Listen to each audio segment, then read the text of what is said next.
in time. But from what I saw yesterday, this was shared by All Things THFC. Good aggregator. He's a good aggregator still.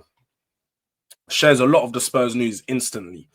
So I'd suggest you guys to follow him if you want to stay up to date with any transfer news that comes out and gossip. But as caused by Spurs Zone, Semenyo is now the #1 target from what I've heard. Also heard Tottenham are big fans of Kudus. West Ham want to sell him, so willing to negotiate a price lower than his 85 million release clause. Now, we know that he was offered to that of Chelsea a few weeks ago. Chelsea have chosen not to pursue that deal, as it looks like they're looking at some younger profiled players from abroad that they can get for cheaper in Bino Gittins. Now, with Mohamed Kudus, it's a top player. If Spurs can get their hands on Kudus, especially from West Ham, this would be a statement signing. He's a top player, ready to play for a top team. Probably just need that platform at a new club. Didn't work at the start of the season under Lopetegui, and then under Graham Potter. Just don't feel like he found himself. You could tell that he was too big for West Ham after that first season. He was doing a bit too much. It was just like, yo, get this guy a new club. He decided to stay, show his loyalty, do another year there. But away from that, Mohamed Kudus, if Spurs can snap him up, would be an absolute... this would be an amazing move. An amazing move. Kudus, when you look at his numbers, he's one of the best at take-ons and dribbles in the Premier League. He's creative. He creates a lot of chances for his other team, but also he's one of those players who you just give the ball and they're a bit of a maverick.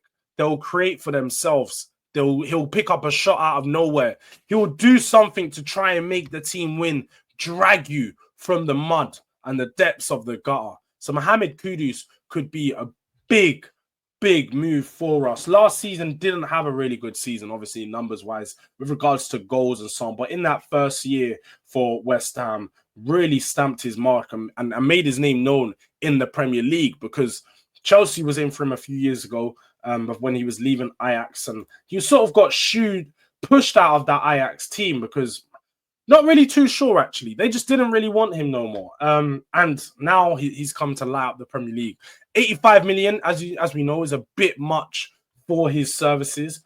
But sometimes you need to pay, as we said, over and above. West Ham are our rivals. We're not going to get a deal from West Ham and hope that they're going to help us out. So with this one, we're going to have to accept and probably pay 70+ million. Now, is he worth that? No, but is Spurs going to have to pay that for Semenyo? Potentially. So if you've got a choice of Kudus or Semenyo, let me know who you guys would pick.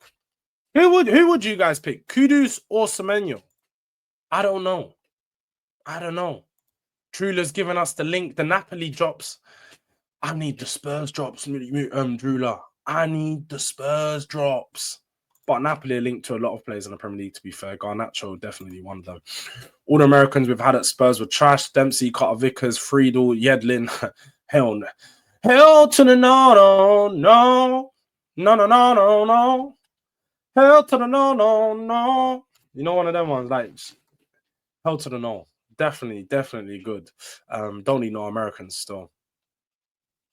I can see him pissing me off 50% of the time. He's not inconsistent, man. It's under this West Ham team, he was inconsistent because their system's just not set up the right way. But Kudus would be an absolute baller under Frank. Exactly what you've seen from Mbomo, you see that from Kudus. You see that from Kudus, no doubt about that. Would you take Romero deal involving Conor Gallagher? I think that's how Atletico will raise funds. We don't need Conor Gallagher, man.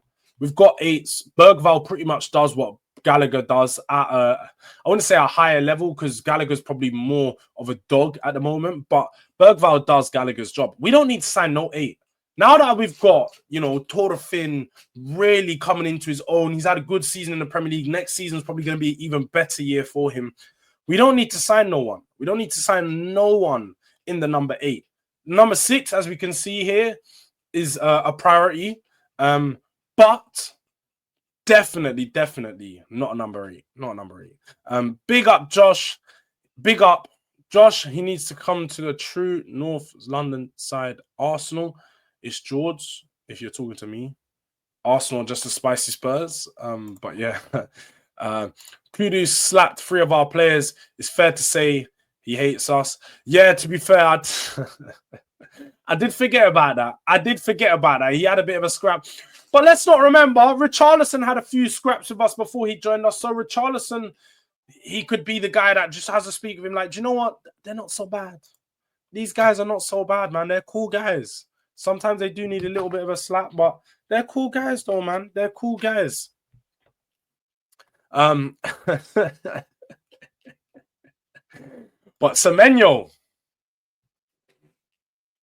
I hear it. KJSJ's got Kudus. Who else? Who else is everyone?